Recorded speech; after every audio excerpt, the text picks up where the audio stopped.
Bismillahirrahmanirrahim. Alhamdulillahi Rabbil alamin. Wassalatu wassalamu ala rasulihil amin. Wa ala alihi wa ashabihi wa man sara ala nahjihi ila yaumiddin.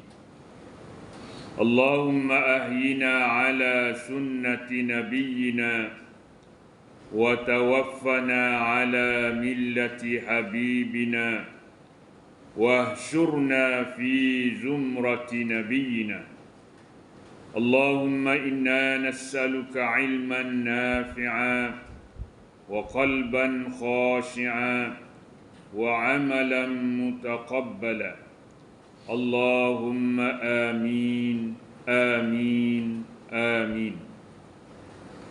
Ya Allah, ya Tuhan kami, hidupkanlah diri kami di atas sunnah Nabi kami, dan matikanlah kami di atas agama Nabi kami, dan bangkitkanlah semula kami bersama-sama dengan Nabi kami.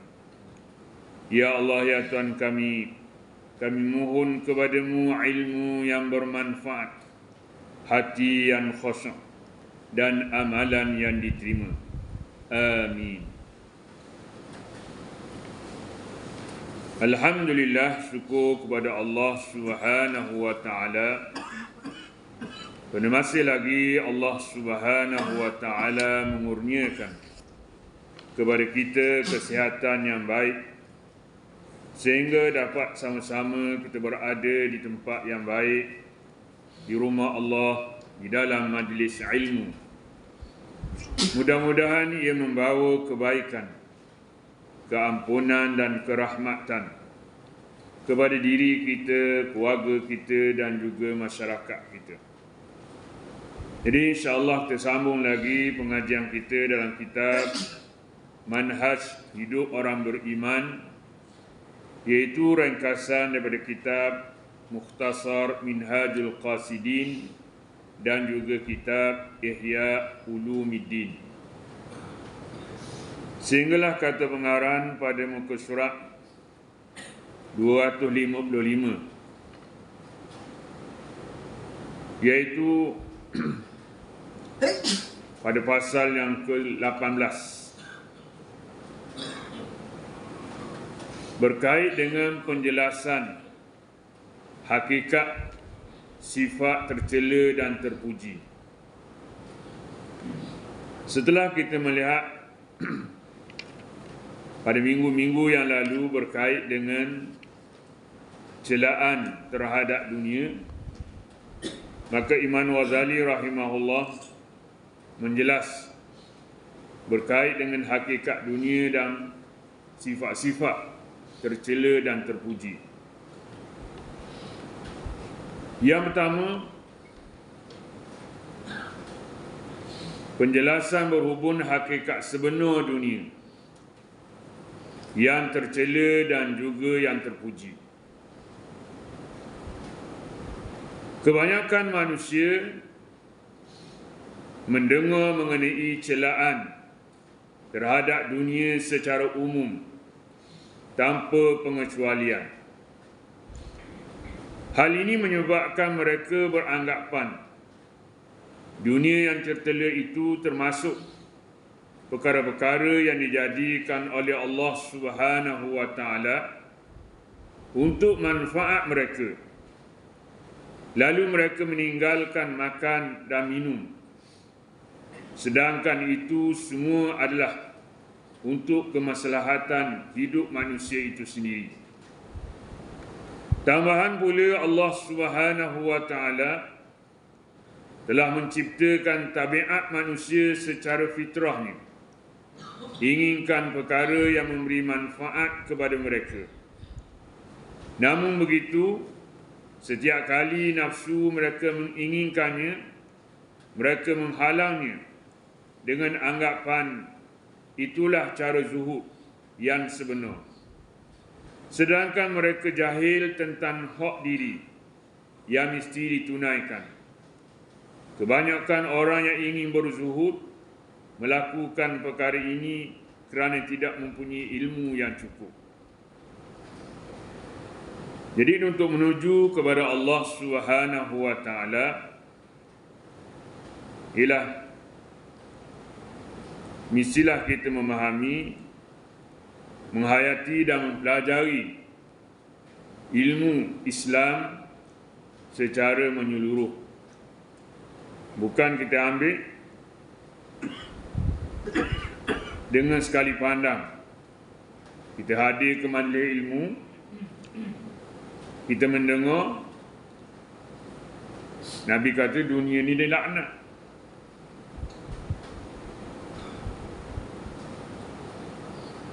Mana kita balik ke rumah, kita faham dunia ni dicela. Bila balik ke rumah, kita jual habis barang-barang kita. Kita teruk habis makanan-makanan yang ada di rumah kita. Kita kata dunia belaka ni. Kenapa? Kerana kita faham sekali dengar je. Dunia ni dilaknat. Dunia ni tak ada guna. Tanpa kita memahami dan menghayati maksud yang dimaksudkan dengan tercela ataupun dilaknat tersebut. Mana bila kita faham secara zahir itu, kita buat tindakan, habis kita tinggalkan perkara yang berkait dengan dunia, termasuk makan minum, termasuk harta benda kita, mana kita buang. Kita kata ni dunia belaka, merosokkan. Padahal ada perkara-perkara yang perlu kita ambil. Ada perkara-perkara yang kita berhajat kepada dia. Makan minum, mestilah kita nak makan, mestilah kita nak minum. Pakaian, mestilah kita nak pakai. Jangan kita anggap dunia belaka ni tak guna dah. Kita teruk, kita buang. Kenderaan, mestilah kita nak guna, kita nak pakai. Bila kita kata dunia ni tercela, kita duduk masjid je, tak bekerja, harap orang beri sedekah. Ini satu tanggapan yang salah. Kerana apa? Kerana dunia ni di sini dijelaskan kita ada keperluan, ada kemaslahatan hidup kita, mestilah kita ambil dunia ini untuk kehidupan kita di dunia dan juga kehidupan kita di hari akhirat. Mana dunia jangan mempengaruhi diri kita. Kadang-kadang ramai orang susah ni diazab kerana pekerjaan dia. Jadi susah hidup. Keceng tu. Tapi boleh mari juga ke rumah Allah Subhanahu wa taala. Boleh juga mari belajar. Padahal kita nak makan lebih dah. Padahal simpanan kita ada dah. Mari juga ke rumah Allah, jumpa Tok Imam. Tok Imam nak ajak Tok Imam apa? Buka projek. Padahal kita umur 60 lebih dah. Patutnya kita menghabiskan masa kita dengan beramal ibadat, menuntut ilmu. Mana cukup kita kejar dunia, dengan sebab kita kejar dunia, kita lalai, kita tak ada masa untuk beribadat, untuk mendekatkan diri kepada Allah, untuk bertaubat, untuk baca Quran. Kenapa? Kerana dia cari lagi. Tetapi bila kita boleh kawal, boleh jaga, boleh susung masa kita, ada waktu kita bekerja, ada waktu kita beribadat, tidak mengganggu kehidupan kita, persediaan untuk hari akhirat, itu tidak mengaku. Yang jadi azab, yang jadi susah, ialah bila mengganggu kehidupan kita, persiapan kita untuk ke hari akhirat. Kenapa? Kerana nak cari harta lagi. Benarlah Nabi bersabda, kalaulah seseorang tu ada satu lembah daripada emas, dia akan nak cari lagi selembah lagi. Mana cukup dah kita makan, cukup dah untuk anak kita belajar, cukup dah untuk isteri kita. Kadang-kadang kita tak mari lagi, tak sapa lagi ke rumah Allah Subhanahu wa ta'ala. Kenapa? Kerana sibuk dengan keduniaan. Ini di peringatan dan penjelasan. Dunia merupakan segala benda yang wujud, yang manusia mempunyai hak terhadapnya, iaitu bumi dan segala benda yang wujud di atasnya. Dunia ni ialah apa yang ada atas dunia ni. Dan dunia ni kita tak bawa ke akhirat, kita tinggal. Kalau kita ada harta banyak pun kita tinggal, kita ada anak ramai pun kita tinggal, kita ada isteri pun kita tinggal. Ini adalah dunia. Mana semua yang ada atas dunia kita akan tinggal. Melainkan yang disebut oleh Nabi SAW, bila mati saja anak Adam, terputus segala amalan. Tak ada yang boleh tolong kita.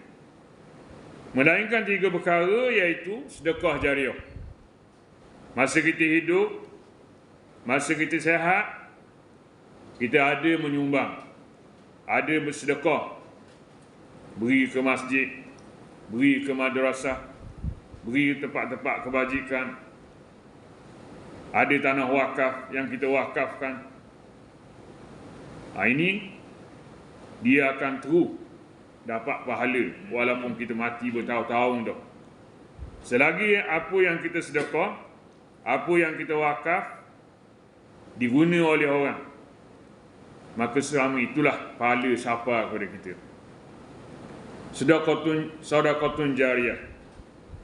Yang kedua, ilmu yuntafa'u bihi, ilmu yang beri manfaat. Kita belajar dan kita mengajar kepada orang. Mengajar kepada orang ni tak semestinya kita panggil orang. Kita ajar anak-anak kita, kita ajar isteri kita. Ilmu-ilmu yang kita tinggalkan, selagi digunakan, selagi diamalkan, maka akan sampai pahala kepada kita. Dan satu lagi ialah waladun salihun yad'u lahu, anak yang sentiasa berdoa kepada ayah dia dan ibu dia. Ini hasil daripada dunia yang tak putus walaupun kita mati. Yang lain semua kita tinggalkan. Kaum keluarga sampai kubur je. Bila mati, dia sedihlah sekejap. Dia hantarlah siapa ke kubur. Kemudian dia akan balik. Tidak tunggu dah. Harta benda juga tidak boleh menemani kita. Ditinggalkan, dibahagikan kepada waris-waris, tak boleh nak tolong juga. Kaum keluarga, harta benda, yang boleh tolong ialah amal-amal kebajikan yang kita buat semasa kita hidup. Ini yang boleh tolong kita. Maknanya hidup atas dunia ni, kita kena atur, kena susun, supaya ada masa kita bekerja, ada masa kita buat amal ibadat. Kadang-kadang kita kerja semua. Siang pun kerja, malam pun kerja. 24 jam. Tak ada masa nak mendekatkan diri dengan Allah. Ada masa nak duduk bersama-sama dalam majlis ilmu. Kenapa? Kerana sibuk dengan kerja. Pukul 8 keluar, pukul 5 balik. Malam pun keluar pula pukul 8. Pukul 1 balik. Mana tak ada masa untuk beribadat, untuk belajar. Kadang-kadang tempat orang tak ada pun 24 jam kot buka. Tempat orang tak ada. Orang pukul 12 tu orang tidur dah. Dia buka kot. Mana kalau tempat perjalanan jauh tu, R&R tu, tak apalah. Ni tempat orang tak ada pun, orang tak ramai pun, tak ada juga. Nak tutup sekejap, nak mendekatkan diri dengan Allah Subhanahu Wa Taala, nak meninggalkan sekejap dunia untuk ambil bekalan kepada hari akhirat. Kadang-kadang waktu sembahyang kita tak menghormati waktu sembahyang. Mana kena susung supaya bahagian dunia pun kita dapat, bahagian akhirat pun kita dapat. Oleh kerana dunia ni kita nampak banyak, nampak hebat, nampak boleh jadi kaya, nampak boleh pangkat, boleh kedudukan, kita tinggal hal-hal yang berkaitan dengan agama. Ini menyebabkan kita rugi. Ini menyebabkan dunia yang kita ambil dicela oleh Allah Subhanahu Wa Taala. Mana hidup sekejap je, 60 tahun je, 70 tahun je. Di hari akhirat masa yang lebih panjang. Satu hari di akhirat sama dengan 1000 tahun atas dunia. Mana masa di akhirat itu panjang. Mestilah kita susung supaya kehidupan kita di dunia pun kita nak baik, di hari akhirat pun kita nak baik. Kemudian Imam Ghazali mengingatkan bumi adalah tempat tinggal manusia. Setiap perkara yang terdapat di dalamnya seperti pakaian, makanan, minuman dan juga perkahwinan adalah bekalan dalam perjalanan seseorang hamba menuju kepada Allah Subhanahu Wa Taala. Mana bumi ini tempat kita hidup, tempat kita bekerja. Mana kita perlu kepada pakaian, perlu kepada makanan, perlu kepada minuman, perlu kepada perkahwinan. Mana kita atur supaya dunia yang kita ambil ni cukup. Jangan kita kata dunia belaka tu kita tak kerja, duduk harap orang je. Kahwinan pun begitu juga. Sampai masa kena kahwin. Bila ada anak, ada zuriat, kena ajar, kena didik supaya dia membesar dalam keadaan beriman kepada Allah Subhanahu Wa Taala. Ini di antara kurniaan rezeki yang diberi oleh Allah Subhanahu Wa Taala. Kita kena ambil. Diri manusia tidak akan dapat hidup kecuali dengan keperluan-keperluan sebegini. Seperti mana juga unta tidak akan dapat menjadi kenderaan yang membawa bakal jemaah haji ke Mekah kalau tidak diberi segala keperluannya. Mana kehidupan kita ni, kita berhajat kepada makanan, minuman, pakaian, kenderaan, perkahwinan, jual beli, sewa menyewa. Kita berhajat kepada perkara-perkara tersebut. Sama juga seperti unta. Kalau kita tak boleh makan dia, dia cari keperluan dia, maka tak boleh nak bawa orang jemaah-jemaah haji pergi ke Mekah. Kalau kita dah ambil dah bekerja, kita tak boleh nak safar ke Mekah. Kenapa? Kan tak ada kenderaan, kapal terbang tak ada, minyak tak ada.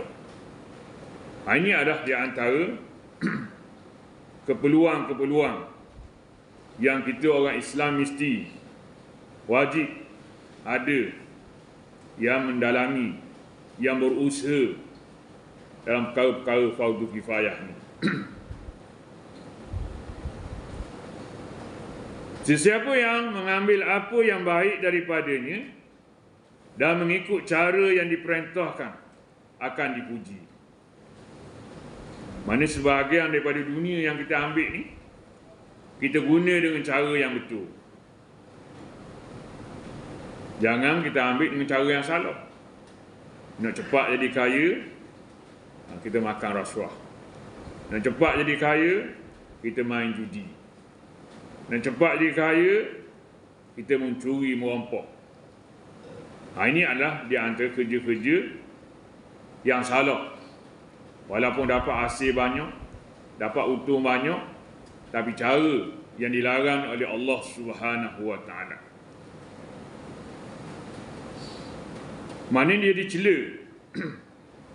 Dicela walaupun dengan hasil-hasil itu kita tolong orang. Tolong orang susah, tapi hasil yang kita ambil bukan daripada sumber yang haram, bukan daripada sumber yang halal. Kita buat pekerjaan-pekerjaan yang dilarang. Ini adalah dicela. Sebaliknya, sesiapa yang mengambilnya secara melampau, semata-mata hendak memenuhi tuntutan nafsu yang rakus, akan dicela. Mana ambil secara berlebih-lebihan, siapa menzalimi orang, menyusahkan orang, menyakiti hati seseorang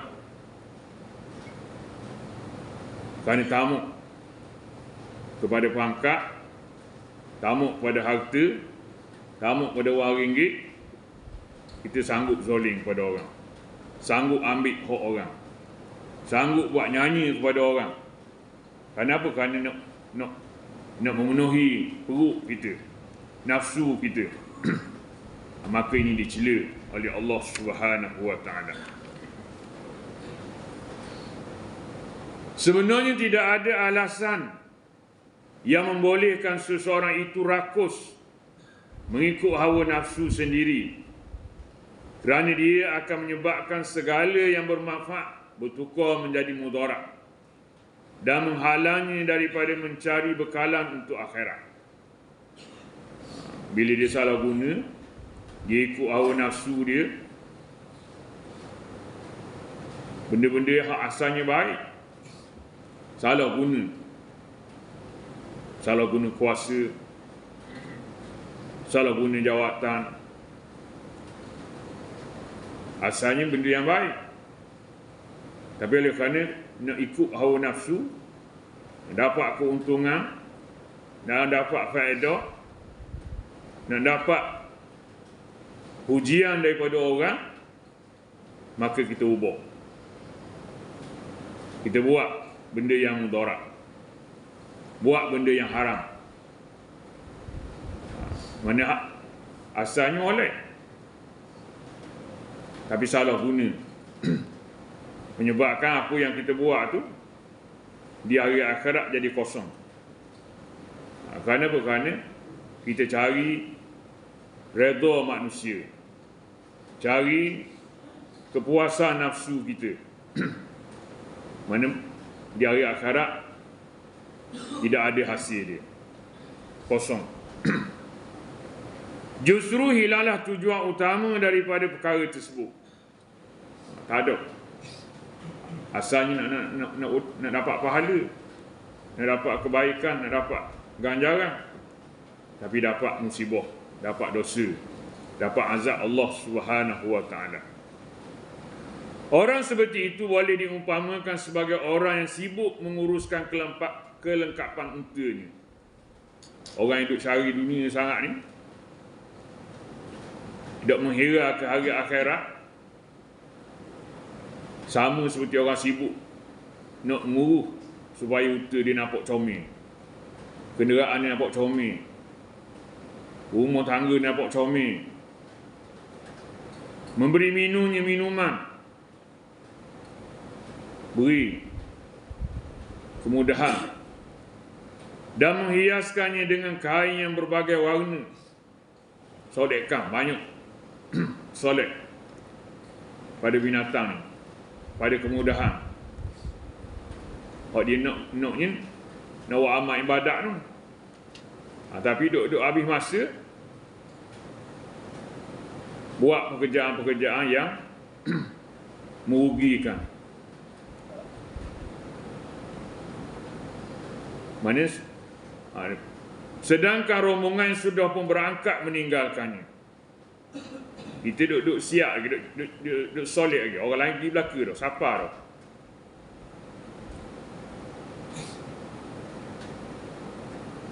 Dia duduk solid lagi. Tengok benda tu nak buat benda tu, tengok benda ni nak buat benda ni. Orang lain pergi Mekah dah. Habis dah. Tertinggal dah dia. Kenapa? Kerana terpengaruh dengan keduniaan. Nampak kerja ni, ambil kerja ni dulu. Ada kerja baru, ambil kerja baru dulu. Macam orang masuk kebun. Kita nak balik kampung. Lalu kot dalam kebun orang, Allah, banyak buah-buah, banyak jenis makanan. Orang lain siapa dah rumah. Itu sesak lagi dan tu.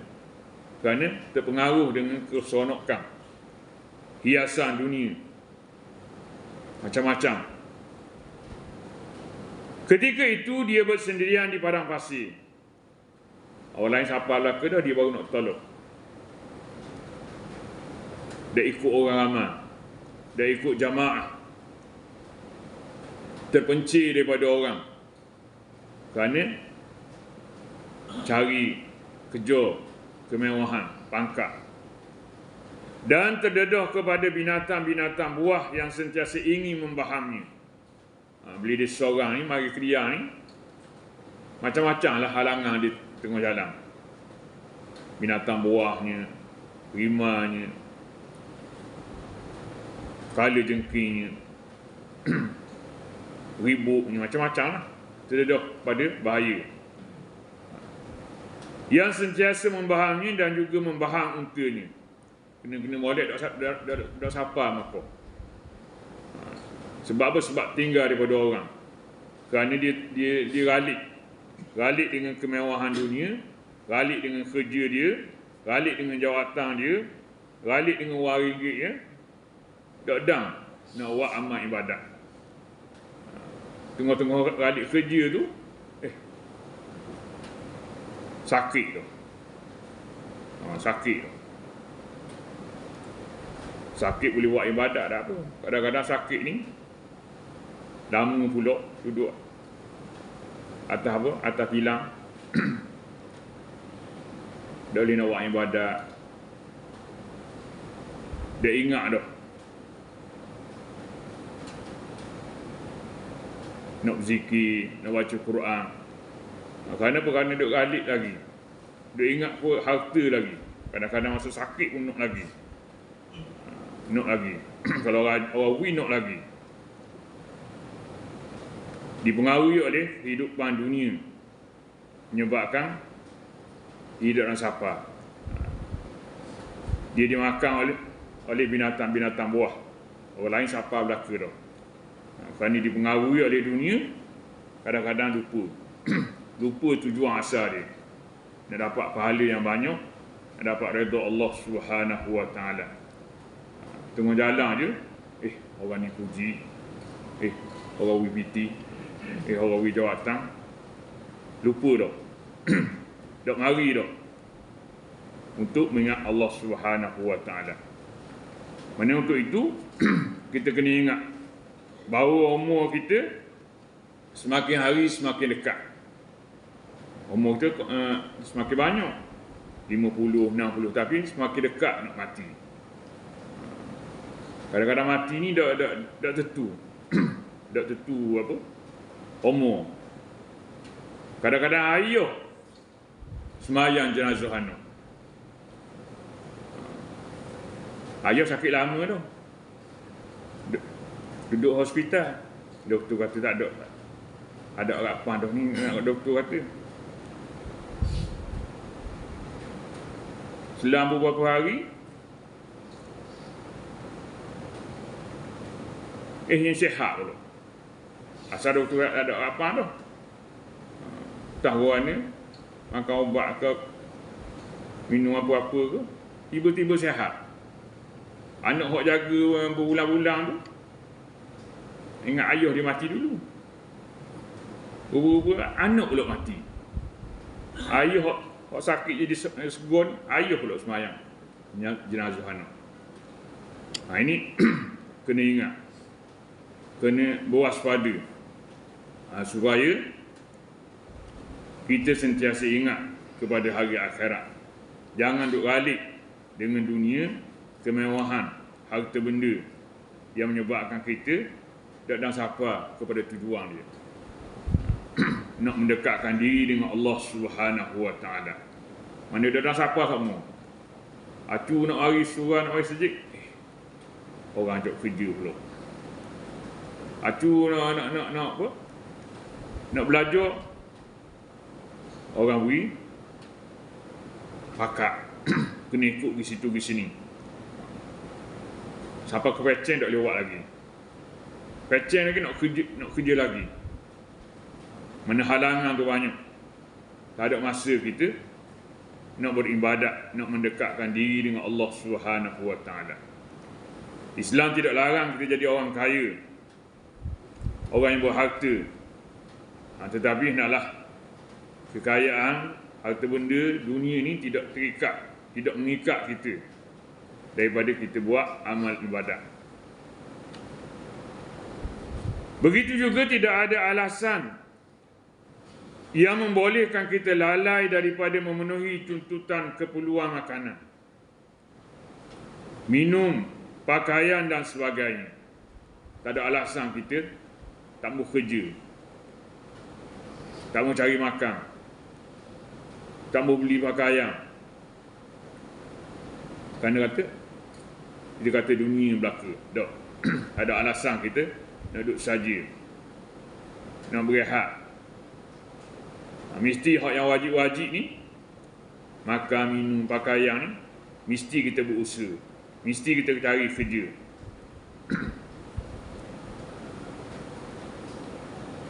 Kenapa? Kerana ini menyampaikan kita kepada Allah Subhanahu Wa Taala. Kerja kita jadi ibadat, wajib kita cari nafkah kepada diri kita, anak-anak kita, isteri kita, makan minum mereka, pakaian mereka, obat-obatan mereka, tempat tinggal mereka wajib kita kena cari. Jangan kita kata tak wajib. Kita nak kembali kepada Allah, nak beribadat je, tinggal anak bini. Ini tidak kena. Hal ini disebabkan unta tidak akan dapat berjalan kecuali dengan bekalan dan keperluannya. Mana kehidupan kita tidak boleh kita nak teruskan lagi kalau tidak ada persiapan, tidak ada bekalan. Mana keperluan yang wajib mesti kita kena cari, mesti kita kena sedia. Mana lebih daripada keperluan kita, mana kita akan tumpu kepada ibadat kepada Allah Subhanahu Wa Taala, mendekatkan diri kepada Dia. Kadang-kadang setahun dak buka sekali Quran. Kadang-kadang orang tua mati, kita dak berdoa, dak minta ampun, dak teringat. Ingat kerja je. Nak kerja je. Mana lalai jauh kita dengan Allah Subhanahu Wa Taala. Oleh itu jalan yang paling selamat ialah jalan pertengahan, iaitu jalan yang seimbang, mengambil dunia sekadar yang diperlukan sebagai bekalan perjalanan, walaupun amat menyukainya. Jalan yang paling molek yang dianjurkan, Imam Ghazali kata sini, ialah jalan pertengahan, seimbang. Kita ambil dunia sekadar keperluan yang kita perlu untuk menjalani hidup kita. Nak beribadat, nak makan, nak minum, nak bermuamalah dengan orang, ambil sekadar yang perlu. Walaupun amat menyukainya, walaupun kita suka doa, sayang, tapi cukup dah. Kalau kita ambil lebih juga, menyebabkan kita lupa kepada Allah. Dan hari setabuk mayang. Dan sepat hari raya. Kerana sibuk sangat. Hari raya je. Dan kadang-kadang hari raya pun tak juga. Pergi luar negeri, pergi situ, pergi sini. Kerana menjalankan perniagaan, menjalankan kerja. Ada nak makan, nak hidup, sudah memadai. Mana kalau melalaikan, walaupun kita suka kerja tu, kita atur, kita urus supaya kita tak ketinggalan untuk hari akhirat, untuk bekalan kita menghadap Allah Subhanahu Wa Taala. Kalau ada atas dunia kita tinggal, akhirat ni kita akan bawa bekalan-bekalan yang kita akan guna untuk hari akhirat. Mana kalau pergi tangan kosong, pergi dalam keadaan kita tak bersedia, takut di padang mahsyar tu susah dah. Timbangannya, surat amalannya, perbicaraan, hisab, situ rasa susah dah, rasa berat dah. Kerana kita atas dunia sibuk dengan kerja-kerja. Hal ini adalah disebabkan untuk memenuhi keinginan nafsu mengikut kadar yang diperlukan, adalah merupakan bantuan dan tanggungjawab terhadap nafsu itu sendiri. Mana apa yang perlu, yang wajib, kita kena sedia, maka kita kena sedia. Kita kena cari. La tansa nasibaka minad dunya. Jangan kamu lupa bahagian kamu di dunia. Cari. Ambil. Kerana apa? Dunia ni ialah untuk kita tuju kepada hari akhirat. Tuju untuk hari yang lebih lama lagi. Nak menghadap Allah Subhanahu Wa Taala. Sufyan As-Sauri kadang-kadang memakan makanan yang sedap-sedap dan sentiasa membawa bekal kuih Al-Faluzah, yakni kuih yang dibuat daripada adunan tepung air dan juga madu semasa bermusafir. Memang Sufyan As-Sauri kadang-kadang dimakan juga makanan yang sedap-sedap. Ada masa dia makan biasa je. Ini kehidupan dia. Kita kena ajar anak-anak kita, jangan ajar mewah sangat. Apa yang dia nak ada belaka. Makanan-makanan yang sedap-sedap, yang lazat-lazat, yang mahal-mahal. Mana hidup mewah. Bila balik kampung, pergi motor toki dia, toki goreng pisang ni, tak mau makan Starbucks. Kerana biasa duduk mewah. Bila pergi asrama, tak mau duduk Starbucks asrama. Rumah dia sedap lagi, kapeknya, tandahnya. Asrama ni biasalah orang kampung.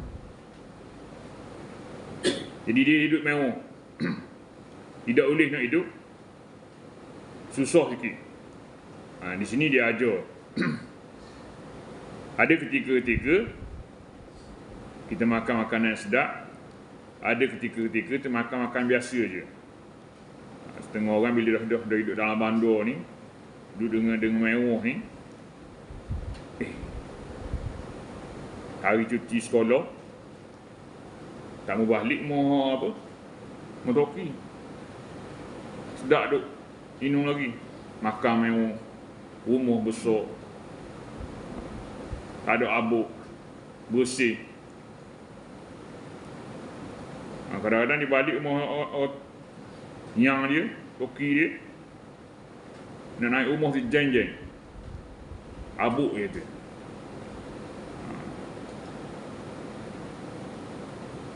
Latar kayu. Mana dia hidup dalam keadaan mewah. Kadang-kadang tak boleh nak menyesuaikan diri dengan susah. Dia tak tahu ayah dia dulu susah. Nak boleh senang tu, dia melalui kehidupan yang susah juga. Patutnya kita ajar anak-anak kita sederhana. Kalau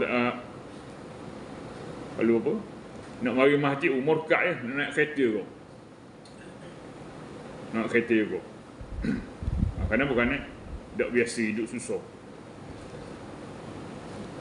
Ibrahim bin Adham juga kadang-kadang memakan makanan yang sedap-sedap seraya berkata, apabila kita memperolehinya, kita akan makan seperti mana makannya seseorang lelaki. Apabila tidak ada, kita akan bersabar seperti mana bersabarnya seorang lelaki. Masa senang, masa mudah, ada lebih sikit boleh makan. Sedap sikit. Bila susah, bila tak ada, makan hak ada. Bersyukur, bersabar. Dunia hari ni, dia oleh kerana biasa hidup senang. Bila suami tak ada duit, ni tak cerah. Bergaduh. Tidak boleh sabar. Kerana apa? Kerana biasa hidup mewah. Biasa makan sedap. Biasa gaji besar. Tidak ingat bahawa semua percaturan tu ialah Allah Subhanahu Wa Taala susun. Ada masa kita senang, ada masa kita kadang-kadang mari susah, mari sakit, mari rugi dalam perniagaan, mari bencana. Bila biasa hidup senang ni, dia akan tak boleh terima. Dia marah, dia tak sabar. Jadi dunia ni sementara, sekejap je. Kalau 60 tahun, 60 tahun lah. Kalau 70 tahun, 70 tahun lah. Akhirat ni, dia akan kekal selama-lamanya. Mesti kita berusaha untuk cari bekalan kita. Perhatikan sejarah perjalanan hidup Rasulullah dan juga para sahabat baginda sallallahu alaihi wasallam.